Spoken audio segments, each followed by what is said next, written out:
Saint-Esprit, donne-nous la force, le courage de nous abandonner. Donne-nous la force et le courage de te suivre pleinement, Seigneur. Nous attendons à toi. Est-ce que vous pouvez prier avec moi, frères et sœurs? Dis: Jésus, ouvre les yeux de mon cœur, que ta parole puisse tomber. Donne la bonne terre de mon cœur. Révèle-toi plus à moi. Augmente la dose de ta vie dans ma vie. La dose de paix, de joie, d'espérance, de courage, d'amour, de force, de sagesse. Merci Jésus. Amen. Est-ce qu'on peut acclamer le Seigneur, frères et sœurs? Merci, groupe de louanges. Est-ce qu'on peut encourager le groupe de louanges, la technique? Vraiment, enfin, un boulot formidable. Et merci aussi à chacun d'entre vous d'être là, de donner de votre temps. Quelqu'un a dit, le temps c'est de l'argent, mais c'est pas trop vrai. Le temps c'est la vie. Si tu as plus de temps, tu as plus de vie. Et si tu donnes de ton temps ce matin, c'est parce que tu désires donner un bout de ta vie à Jésus. Donc merci de donner un bout de ta vie à Jésus et d'être là. Amen. Aujourd'hui, on va poursuivre cette série vraiment cruciale et importante, comme toutes les séries, cruciale et importante sur la nécessité d'être transformé à l'image de Jésus-Christ. La transformation. Et le thème du message d'aujourd'hui, c'est lorsque Dieu te provoque. Dieu aime nous provoquer. Et on a besoin, en réalité, d'être provoqué par Dieu pour être transformé.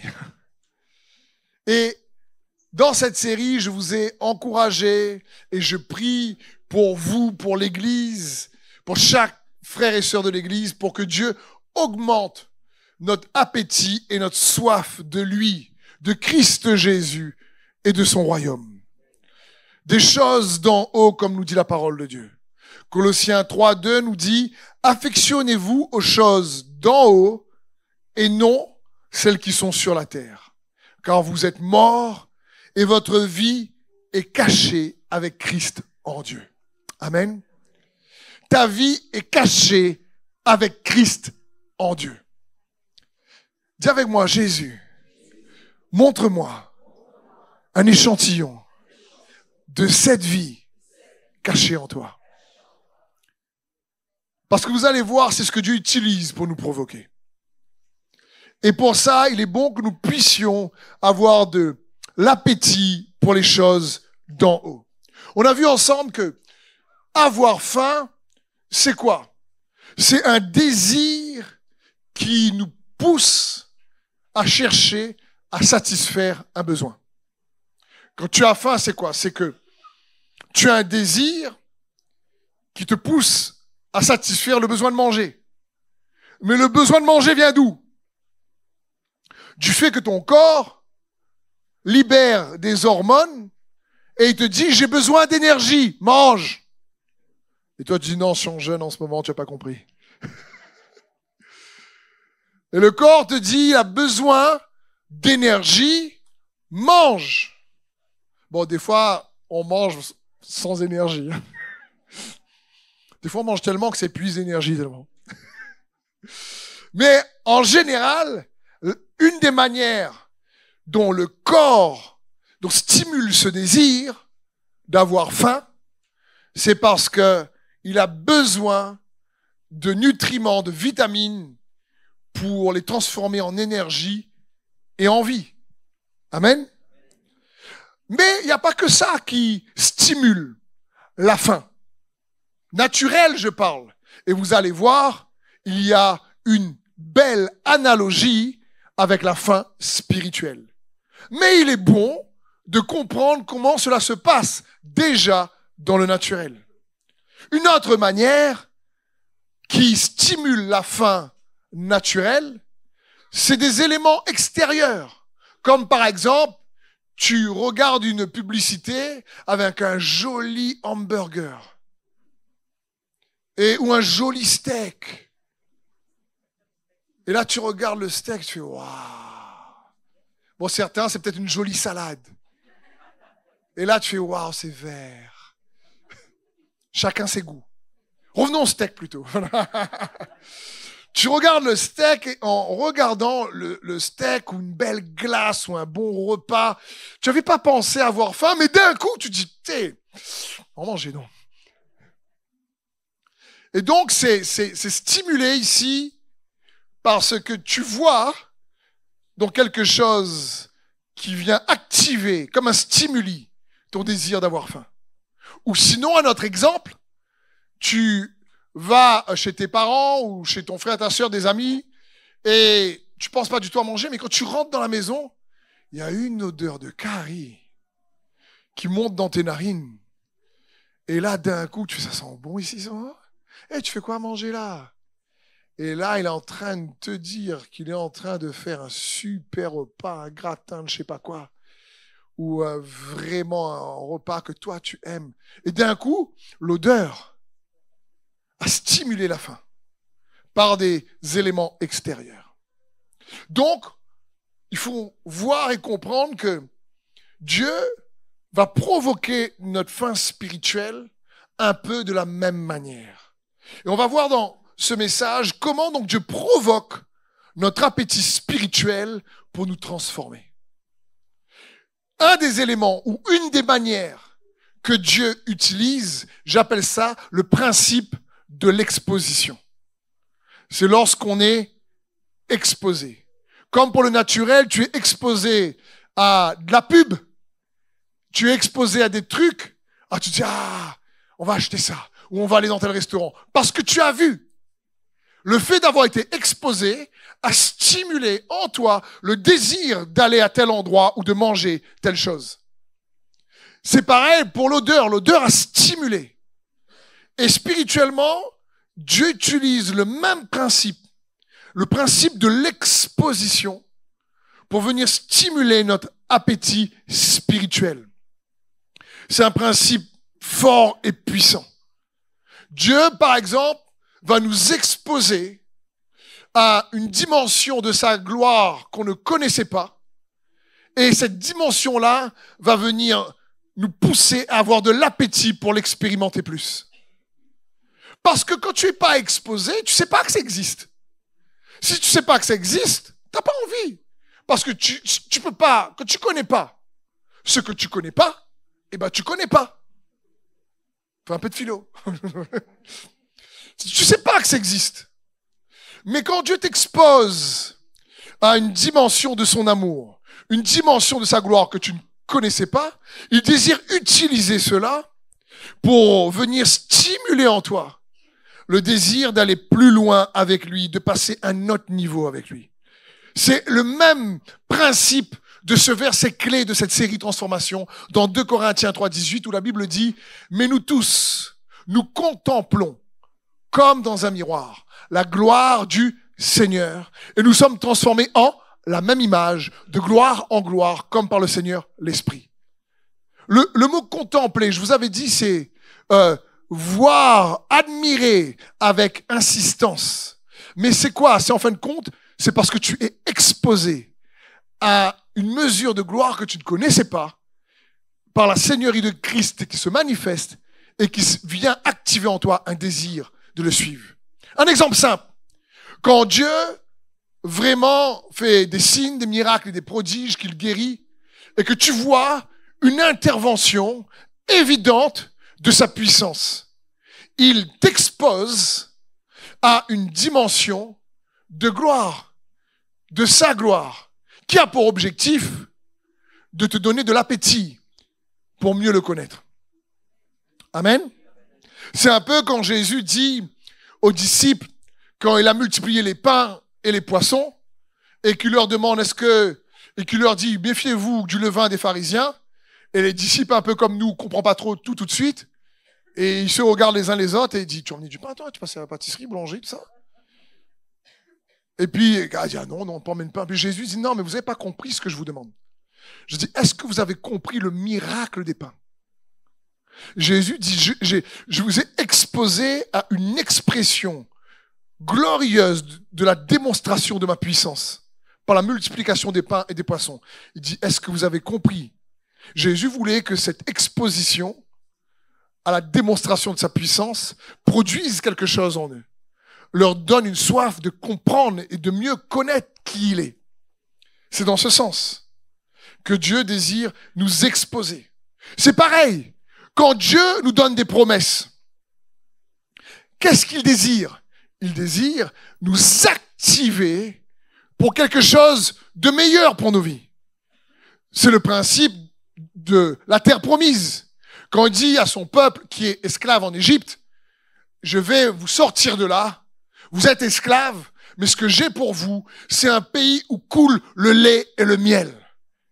Il est en train de dire, les gars, vous allez saliver, quoi.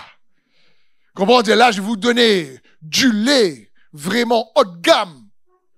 Franchement, un grand cru de lait. Pas les crus. Un grand cru de lait. Et il est en train de dire, je vais vous donner vraiment des fruits, comme vous savez, je ne vous ai pas encore vu. Les grappes de raisin, parole de Dieu nous dit, vous devez porter à 2, tellement le grain de raisin était belle. Il faut comprendre, il était énorme. Et du coup, il est en train de quoi? Il veut leur exposer à mieux. Il veut leur faire comprendre qu'il est capable, réellement, bien plus qu'il le pense, de les bénir. Mais pour ça, il faut élargir leur manière de penser à son sujet. Dieu désire élargir sa manière dont toi et moi, nous voyons sa capacité. Vous comprenez? Pour pouvoir recevoir, il désire que nous puissions être exposés à une plus grande dimension de sa gloire. Et il fonctionne comme ça. Les témoignages nous exposent à une évidence de son existence. Les témoignages nous démontrent qu'il est bien là. Et ce qu'il a fait pour un, il est capable de le faire pour tous. En gardant la foi. Et c'est une manière dont Dieu utilise. C'est une manière que le monde utilise. Également pour nous faire consommer. Le principe de l'exposition. Le problème, c'est qu'on peut être exposé à de bonnes choses, comme on peut être exposé à de mauvaises choses. Quand quelqu'un est exposé dans un réseau relationnel à des choses mauvaises, il peut malheureusement tourner. Je veux dire, comprenons bien, Dieu utilise le principe de l'exposition pour nous transformer, mais le diable aussi utilise le principe de l'exposition pour nous déformer. Comment s'appelle le principe d'exposition du diable? La tentation. C'est quoi la tentation? C'est qu'il t'expose à quelque chose qui veut te faire croire que c'est bon, mais en réalité, c'est quelque chose pour te détruire. Quand il dit à Ève, regarde ce fruit, il est beau. Et la Bible dit que quand Ève a vu qu'il était beau, elle a mangé une gobe. C'est-à-dire un bout. C'est-à-dire un bout. C'est pour voir si vous suivez. Et donc, Ève, elle a été exposée à quelque chose qui était mauvais pour elle et malheureusement, elle l'a pratiqué. Dans le monde dans lequel on vit aujourd'hui, avec Internet, la télé, les pubs, etc., on est tellement exposé à de nombreuses... On est bombardé. Et il est important pour nous d'apprendre par la grâce de Dieu à discerner les choses qui nous exposent à chercher à avoir plus soif de Jésus, plutôt que des choses où on est exposé qui nous éloignent de Jésus. Il y a des choses sur Internet magnifiques comme il y a des choses sur Internet pourries. Il y a des choses qu'on va écouter qui vont nous éloigner de Christ, son Église. Il y a des choses qui vont nous rapprocher. La loi de l'exposition, c'est une loi que Dieu, même le diable, utilise pour nous affecter ou que Dieu utilise pour nous transformer. Dieu utilise des promesses pour le meilleur dans notre vie. le diable utilise la tentation pour le pire de notre vie. Mais les deux impliquent d'être exposés à quelque chose qu'on ne connaît pas pour découvrir. Si vous préférez, c'est aussi le principe de la révélation. Quand tu ne connais pas, tu ne sais pas. Mais le principe de l'exposition, c'est je ne savais pas, donc je ne pouvais pas le désirer. Mais maintenant que je sais, ça m'a donné envie. Pareil, comme je vous disais naturellement. J'avais pas faim, mais quand j'ai vu le beau steak, je lui dis pourquoi, j'aimerais bien goûter ça un jour. Ou tout à l'heure. Je veux dire, c'est juste, ça active, c'est un stimuli. Et donc, il est bon pour nous de comprendre que c'est aussi une stratégie que Dieu utilise. Et qu'est-ce que, en réalité, une des choses qui se passe aussi en nous pour chercher Dieu vraiment, parce que la bonne exposition, c'est celle qui nous donne plus soif de Jésus et de son royaume. C'est celle qui nous pousse à nous affectionner plus des choses d'en haut. Affectionnez-vous des choses d'en haut. Si tu préfères, ayez de l'appétit pour les choses d'en haut. Votre vie est cachée en Christ. Vous êtes mort et ressuscité avec lui. Si c'est le cas, affectionnez-vous. Ayez de l'appétit pour les choses d'en haut. C'est dans ce sens. Et qu'est-ce que ça produit en nous? Une des choses, c'est qu'en général, quand tu es exposé à une dimension plus glorieuse de Christ qui t'appelle à aller à un autre niveau d'intimité ou de foi avec lui, alors, premièrement, tu vas voir ce désir qui n'était pas là auparavant, qui arrive. Et donc, c'est comme si Dieu va réajuster ton appétit pour quelque chose que tu n'as pas encore expérimenté, mais que tu as perçu. Et donc, il réajuste ta faim. Et tu as, par exemple, une envie soudaine dans cette saison de plus prier, de plus jeûner. Ça, c'est de l'appétit qui met en toi pour que tu puisses passer à un autre niveau. C'est une des manières que Dieu procède pour nous inciter à grandir spirituellement et à nous perfectionner. Parce que le but des ministères, c'est d'équiper les saints pour le perfectionnement des saints, nous dit la parole de Dieu. Et l'œuvre du ministère. Perfectionner, c'est nous amener à maturité, si vous préférez. Dans ce sens. Et donc, il y a d'abord ce désir qui était peut-être pas là auparavant, qui est là. Et en même temps, il y a une frustration qui est là par rapport à l'état où on est en ce moment. Et c'est ça, j'aimerais te dire, mon frère et ma sœur, parfois, sache que ta frustration vient de Dieu.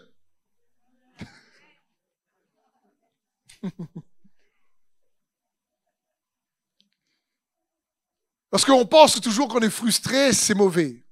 Oui, mais parfois, c'est Dieu lui-même qui désire nous frustrer dans l'état, dans la condition dans laquelle on est spirituellement aujourd'hui, en créant de l'appétit pour nous pousser à progresser, à être transformés à son image. C'est ce que Dieu désire parfois. C'est les deux en même temps. Tu as comme une sainte insatisfaction dans l'état où tu es. Et il faut comprendre que Dieu utilise ça. Une sainte insatisfaction. Tu dis, il doit y avoir plus en Jésus, c'est pas possible. Et en même temps, tu dis, je vais aller chercher un désir qui vraiment émerge dans ton cœur. Prenons l'exemple de Gédéon. Gédéon est un bel exemple. Parce que Gédéon, comme vous savez dans Juge 6, il est en train de battre du blé dans un pressoir réellement à vin. Oui, c'est ça. Pressoir à vin. Et il y a les Madianites qui sont là. Et Gédéon a peur. Et l'Éternel, l'ange de l'Éternel lui apparaît. Et la Bible dit dans Juge 6:12, l'ange de l'Éternel lui apparut et lui dit, l'Éternel est avec toi, vaillant héros. Et encore une fois, Gédéon est tout seul, il a peur. Et comme je l'ai déjà dit, il a dû dire, mais qui lui cause? Il est tout seul, il a dû dire, mais c'est qui le vaillant héros ici? Donc sûrement quand Dieu lui a parlé, il a fait, il n'y a personne d'autre. Il faut bien comprendre, qu'est-ce que Dieu est en train de faire ici? Dieu, l'ange de l'Éternel, introduit, expose Gédéon a une image, une échantillon de l'image de comment Dieu le voit. Je le répète. Dieu expose Gédéon en lui montrant un échantillon de l'image de comment Dieu le voit. Dieu expose Gédéon à un échantillon de l'image de comment Dieu le voit. Si tu préfères dire autrement, c'est que Dieu veut que nous puissions avoir une image ou un aperçu de notre version divine. Ou dit autrement, Dieu veut qu'on puisse avoir une image de nous-mêmes telle qu'elle est perçue par lui. Ça va? C'est important de comprendre ça. Dieu expose à Gédéon à comment Dieu le voit, parce que Gédéon ne se voit pas comme ça. Et c'est souvent le problème des enfants de Dieu. En tant qu'homme dans la chair, on se rappelle bien plus de nos erreurs, nos malheurs, nos déboires, nos échecs, nos culpabilités, nos condamnations, tout ce qu'on a raté. Gédéon, là, il a peur et Dieu lui dit « Gédéon, vaillant héros !» Et ça a dû être un choc pour lui au départ.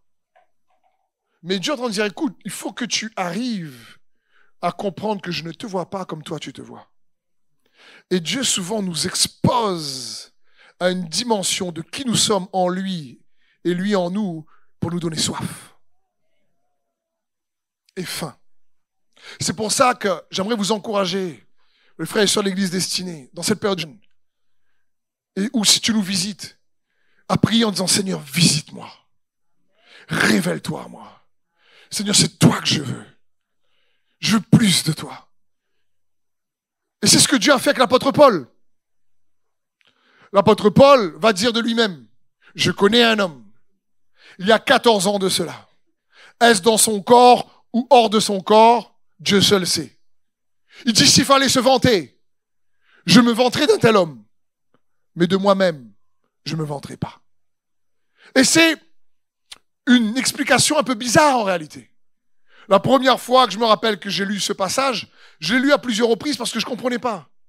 Je dis, c'est lui, c'est pas lui, il parle de lui à la troisième personne.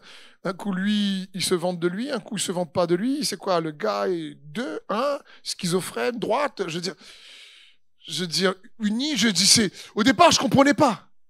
Mais le passage est révélateur et puissant. Et qu'est-ce qu'il est en train de dire? Il dit, Dieu m'a exposé à qui je suis en lui. Quand j'étais exposé et que j'ai vu comment Dieu me voit et ce que Dieu m'appelle à devenir, quand j'ai vu qui j'étais appelé à devenir en Christ Jésus, par la grâce de Dieu, il dit d'un tel homme, je me vanterai.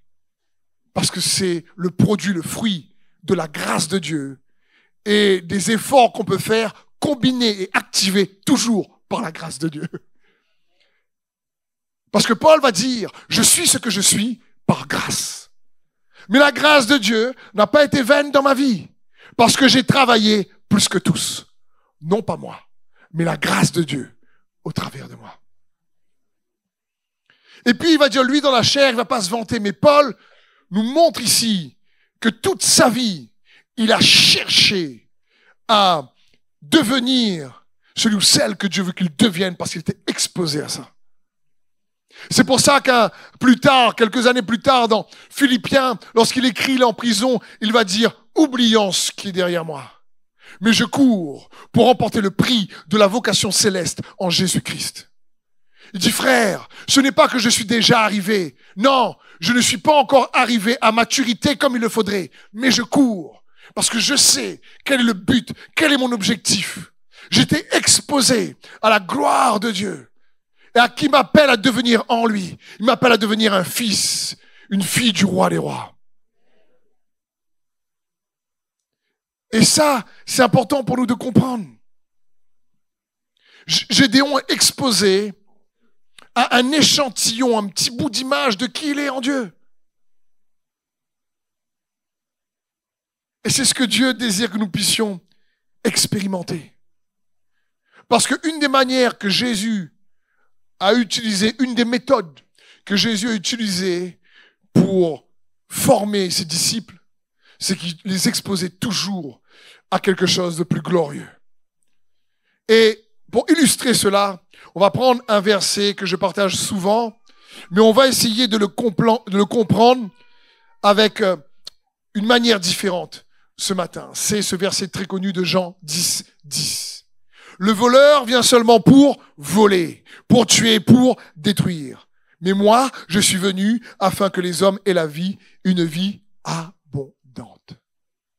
Que les hommes puissent avoir la vie et la vie en abondance. Comprenons bien, qu'est-ce que Jésus est en train de faire ici? Qu'est-ce que Jésus est en train de dire à ses disciples ici? Jésus est en train de dire à ses disciples, les gars, vous n'avez pas bien compris. Vous ne connaissez pas encore vraiment qui je suis, c'est pas grave. Mais je vais vous dire ce que je suis venu faire. Je suis venu vous donner la vie et la vie en abondance.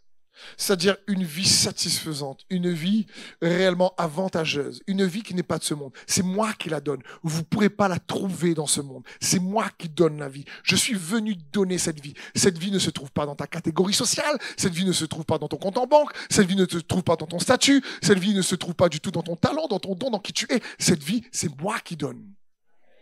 Il est en train de dire ici, cette vie que je vous donne, encore une fois, il parle à des gens vivants. Donc il ne parle pas de la vie biologique, la vie physique ou naturelle, qu'on appelle la vie bios comme on dit. Il parle ici de la vie Zoé. Il parle de la vie qui n'est pas de ce monde, de la vie d'en haut, que lui seul peut donner.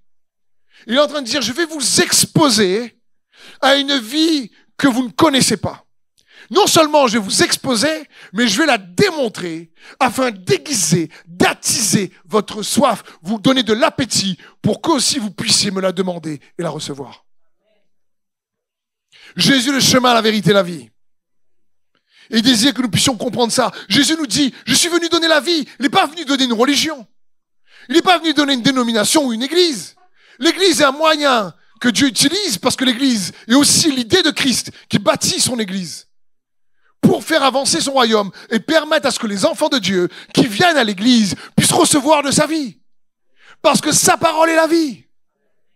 Il dit au commencement était la parole était avec Dieu et la parole était Dieu. En elle, il y avait la vie et cette vie était la lumière des hommes.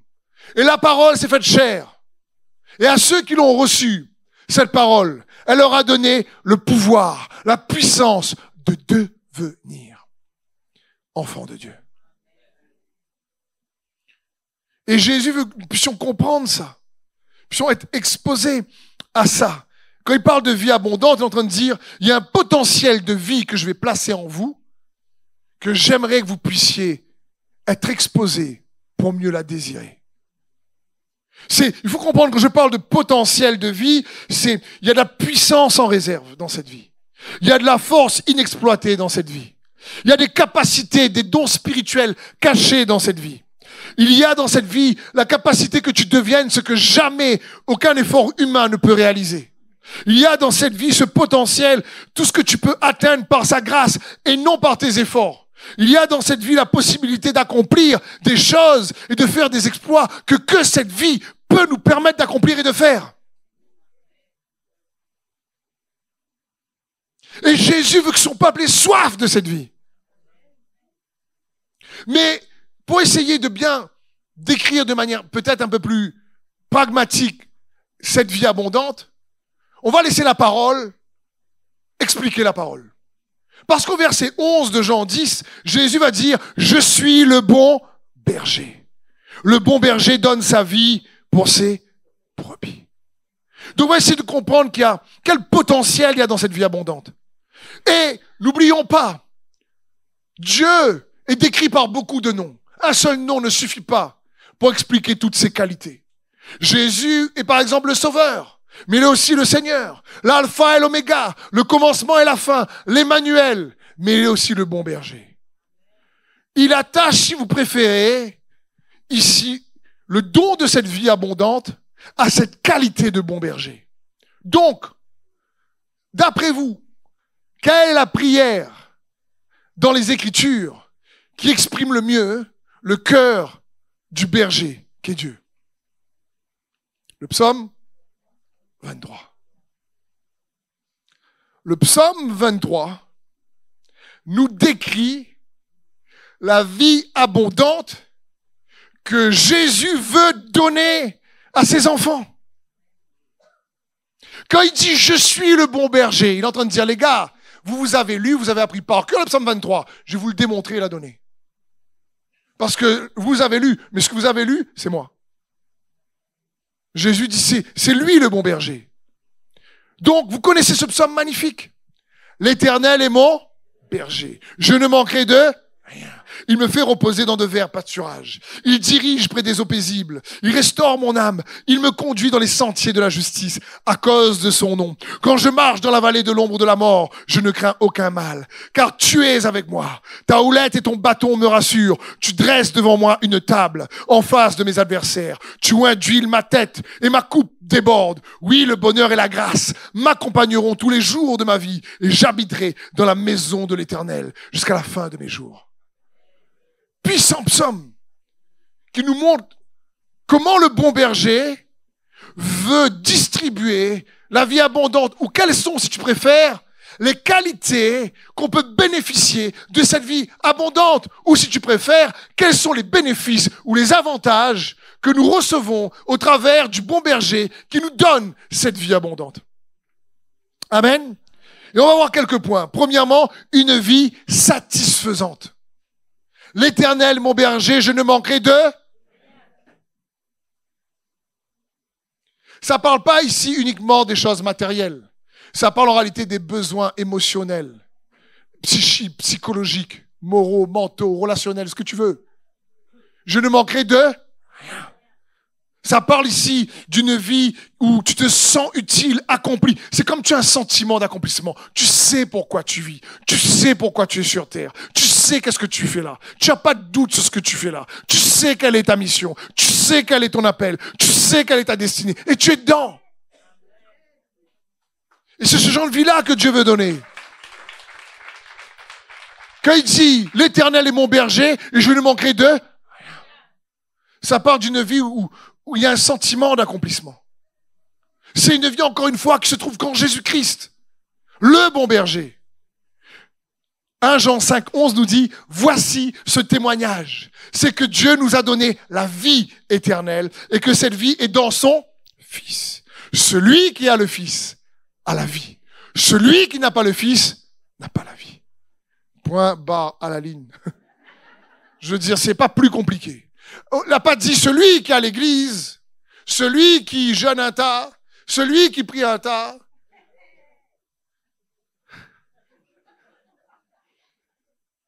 La Bible dit celui qui a le Fils a la vie, celui qui n'a pas le Fils n'a pas la vie.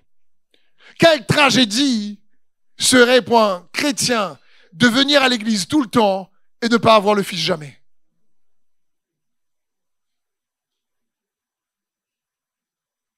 Parce qu'on est là ensemble pour recevoir de sa vie. La parole de Dieu dit, à la fin des temps, Dieu va envoyer une famine. Mais non pas une famine de nourriture. Il va envoyer une famine où les hommes auront faim et soif de sa parole. Parce que sa parole apporte la vie. Donc premièrement, une vie satisfaisante. Deuxièmement, une vie riche en paix.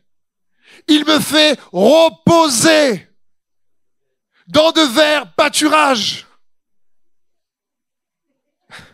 La vie abondante est une vie aussi riche en paix. Parce que le prince de la paix est avec toi. Jésus est dans la tempête et il dort. Qu'est-ce que cela signifie? C'est que Jésus est dans la tempête, mais la tempête n'est pas dans Jésus. Et c'est ce que Dieu veut produire en nous. Amen. Une vie reposante. Un autre point, une vie, écoute bien ceci, qui évite, qui résiste et qui triomphe des tempêtes de la vie. Faut bien comprendre, tout d'abord une vie qui évite. Il me dirige près des eaux paisibles. Ça signifie que j'évite des eaux tumultueuses. Mon frère, ma sœur, Dieu nous aime tellement que la vérité, c'est qu'il y a plein de tempêtes qu'on ne traverse pas, mais qu'on ne connaît pas.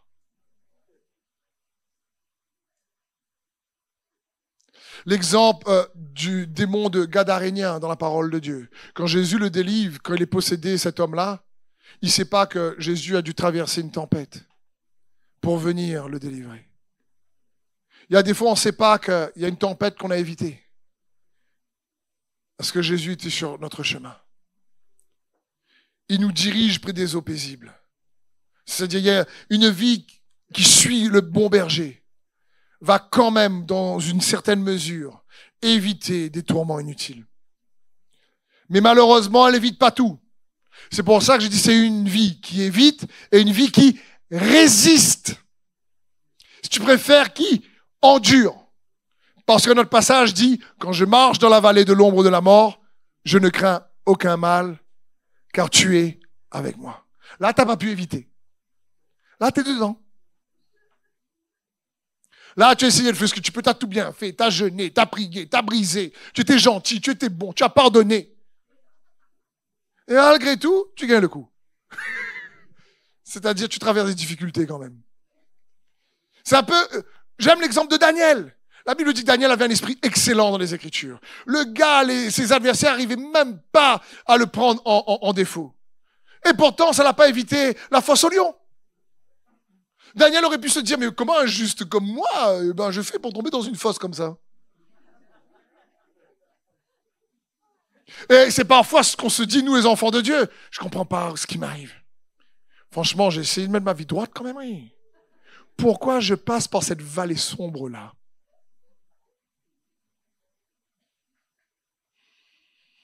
Une vie qui évite, une vie qui résiste, mais aussi une vie qui triomphe des tempêtes de la vie. Ce que notre passage dit, il me conduit dans les sentiers de la justice, à cause de son nom.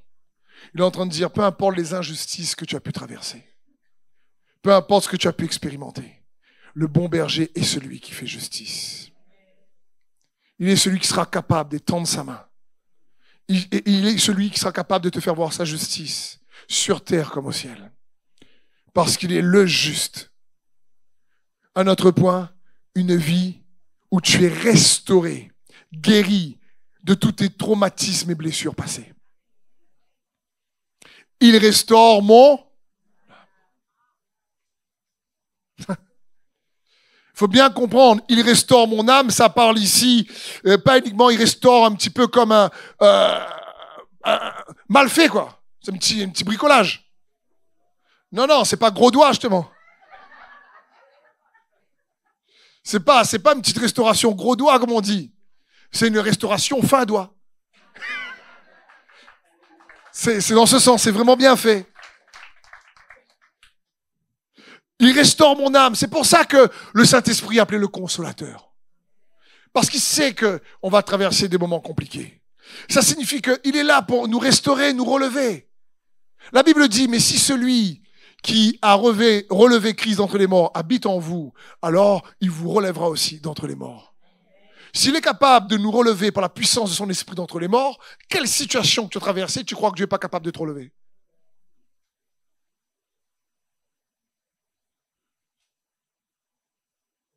Parce qu'il est le bon berger. Quand on parle de « il restaure mon âme », c'est quoi? Quelle vallée peut-être de la mort tu es dans ce moment que tu dois traverser? Tu crois qu'il ne sera pas capable de restaurer? De relever? De redresser? De fortifier? D'affermir? Mais si.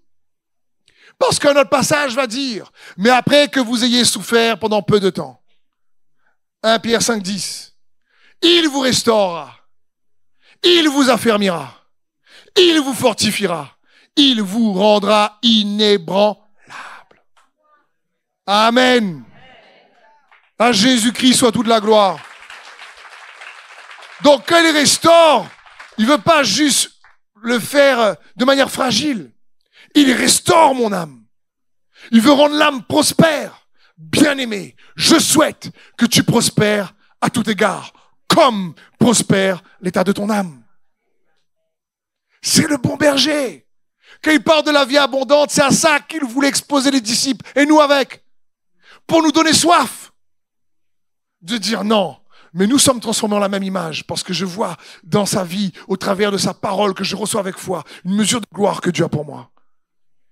Un autre point, c'est une vie conduite par l'esprit. Ta houlette et ton bâton me rassurent. Ça part de l'autorité de l'esprit. Si vous marchez selon la chair, vous allez récolter les choses de la chair. Mais si vous marchez selon l'esprit, vous récolterez les choses de l'esprit. Ça parle de marcher comme l'esprit. Je vais essayer de caricaturer. C'est pas ça, mais comprenez bien. C'est comme si tu as un sixième sens. C'est comme si à côté de l'ouïe, l'odorat, le toucher, la vue, etc., c'est comme si, avec le Saint-Esprit, tu gagnes en sagesse, tu gagnes en discernement. Prophétiquement, tu sais quel chemin choisir, quelle orientation. Pourtant, quand tu raisonnes, tu as l'impression que c'est pas ce qu'il faut, mais au fond de toi, tu sais qui te dirige là-bas. Sa paix te conduit, sa houlette te conduit, le Saint-Esprit te conduit. C'est comme si on a une vie assistée par le Saint-Esprit.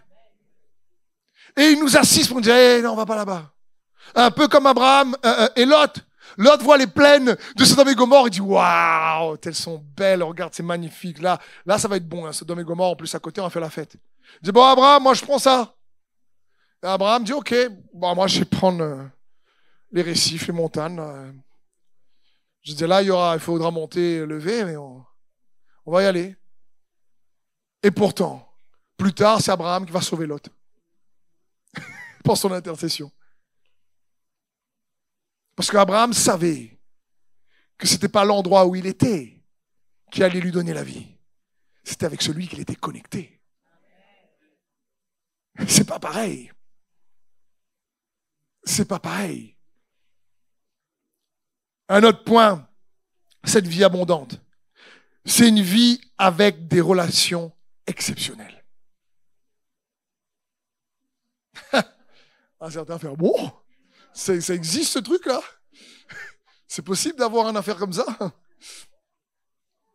Tu dresses devant moi une table devant mes adversaires. Que représente la table? Elle représente la convivialité et l'hospitalité. C'est-à-dire, même si j'ai des adversaires, même s'il y a des gens qui me rejettent, même s'il y a des gens qui me trahissent, même s'il y a des gens qui me calomnient, mais dans tout ça, Jésus, en te suivant, il y a une table, il y a des gens de qualité qui se tiennent à mes côtés. Tu induis ma tête et la joie ne part pas. Parce que tu permets à ce que, malgré tout, il y ait des relations fortes à mes côtés.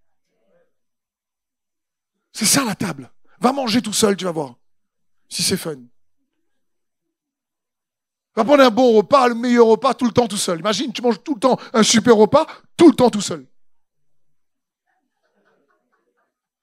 À un moment donné, tu dis, bon, tu causes avec le mur.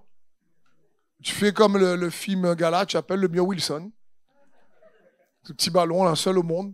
Tu es seul à table. C'est pas parce que le but de la table, ça représente la convivialité, l'hospitalité. Et Dieu dit, mais même si tu as tes adversaires, non, en réalité, tu auras quand même des relations exceptionnelles.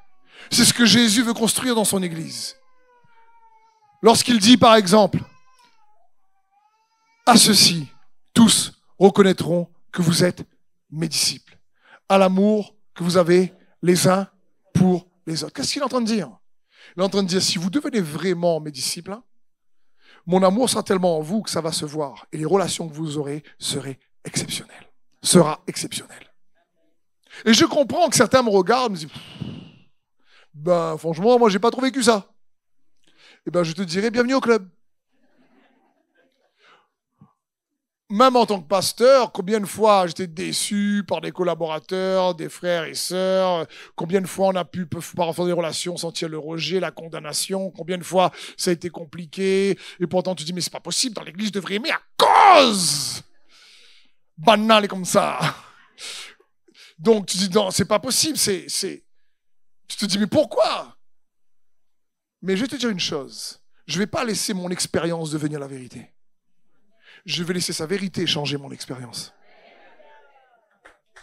C'est pas pareil. C'est pas parce qu'on est déçu, rejeté, que tu n'as pas encore expérimenté justement ça que Dieu ne veut pas. Quand il dit que tous soient un, d'après toi, c'est quoi? Dans Jean 17, c'est des relations nulles?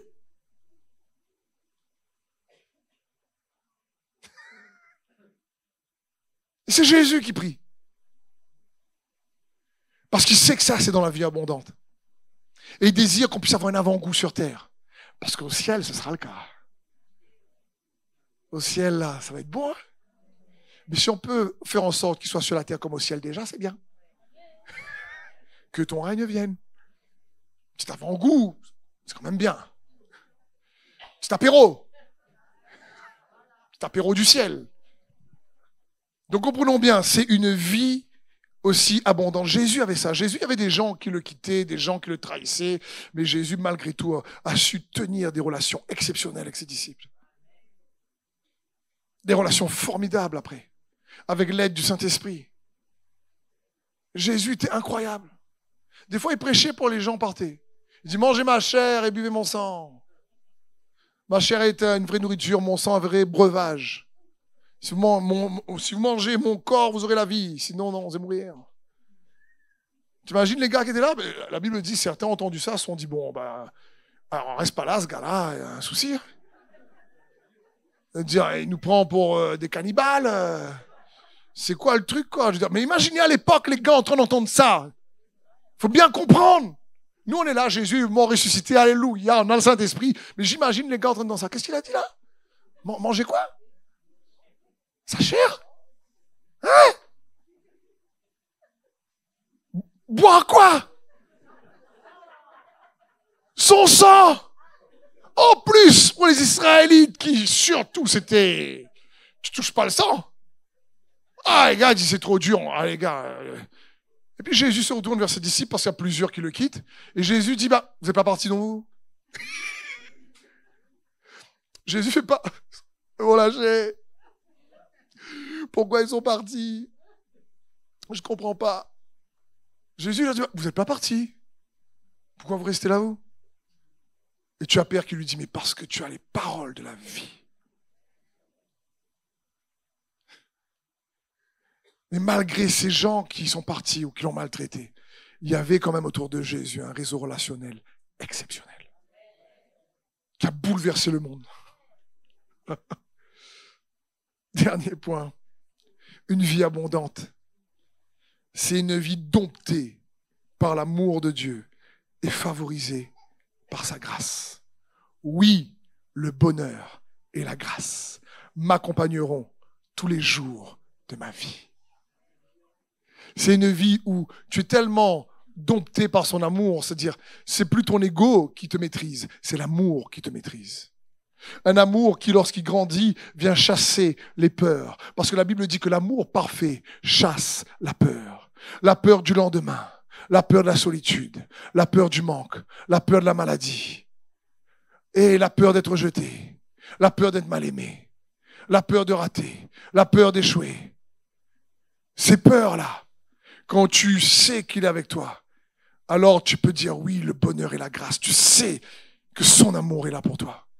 Et pourtant, ce psaume décrit plusieurs situations. Certains sont dans des saisons où ils sont dans de verts pâturages. D'autres sont dans des saisons à côté des eaux paisibles. D'autres sont en train de traverser la vallée de l'ombre de la mort. Mais d'autres sont là avec des adversaires, mais ils ont quand même de bonnes relations. Il y en a qui les aiment pas, mais ils sont là en train de dire des brouillages.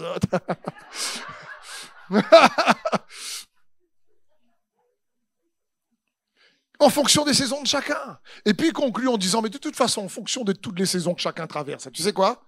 Je vais te dire une chose. Je sais que oui, le bonheur et la grâce m'accompagneront tous les jours de ma vie. Il est en train de dire, je sais que je suis aimé de Dieu et j'habiterai dans la maison de l'Éternel jusqu'à la fin de mes jours. Waouh! Alors merci d'être venu dans la maison de l'Éternel ce matin. Il est en train de dire, et David aimait la maison de l'Éternel. Et il savait que dans la maison de l'Éternel, il pouvait recevoir la vie de Dieu. Et donc il dit, allez, malgré tout, je sais que sa bonté, sa grâce, le bonheur m'accompagneront. David était devenu un captif de l'amour. Et c'est ce que Dieu veut que nous soyons. Captifs de son amour. Tu deviens immunisé, tu es immunisé contre le mal. Quand on te fait du mal, eh ben, ça te fait moins mal, parce que ça te fait mal extérieurement, mais pas intérieurement. Parce que tu es dompté par l'amour. Comme Jésus sur la croix, il y a commence un tsunami de haine envers lui. Il est crucifié. On lui crache dessus. On le frappe. On lui met une couronne d'épines. On le fouette. On l'injure.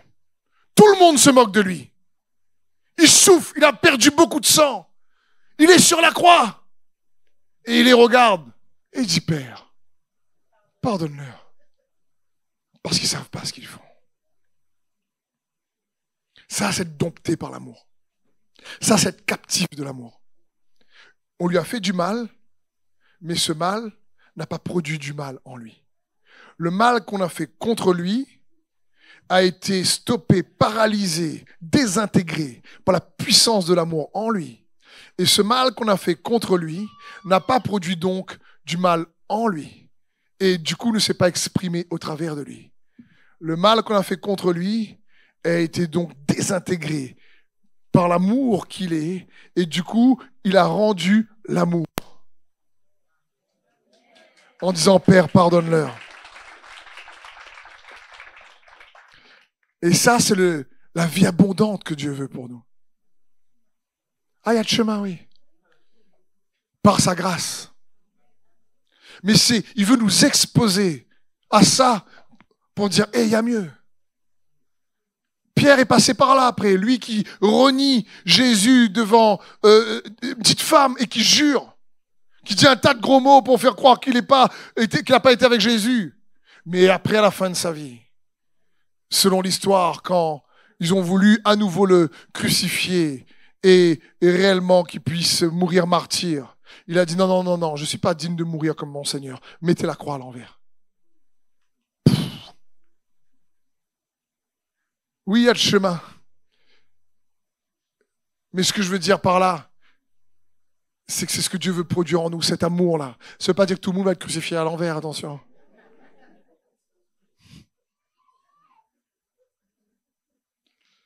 Ça parle surtout de comprendre qu'une vie captive de l'amour, où l'amour de Dieu nous maîtrise. Je termine sur cet exemple pour bien comprendre. L'image est domptée par l'amour. C'est comme un cheval sauvage qui fait ce qu'il veut. Il gambade dans les prés, il galope dans les prés et personne ne peut le dompter. Mais une fois qu'un homme l'a dompté, eh ben, il est dirigé par cet homme qui l'a rendu captif de sa volonté. Est-ce que le cheval a perdu de sa force? Est-ce que le cheval a perdu son physique, sa condition physique? Est-ce que le cheval a changé de couleur? Est-ce que le cheval a grandi? Non. C'est le même cheval. Qu'est-ce qui a changé? C'est qu'au lieu d'être dompté par son ego, livré à lui-même, il est dompté par un cavalier. Quand je vous parle d'être dompté par l'amour, c'est dans ce sens. Au lieu que ce soit notre ego, je fais mal à moi, mais il fait mal à eux. Après, ma demande pardon, par contre. Parce que je suis un enfant de Dieu quand même, attention.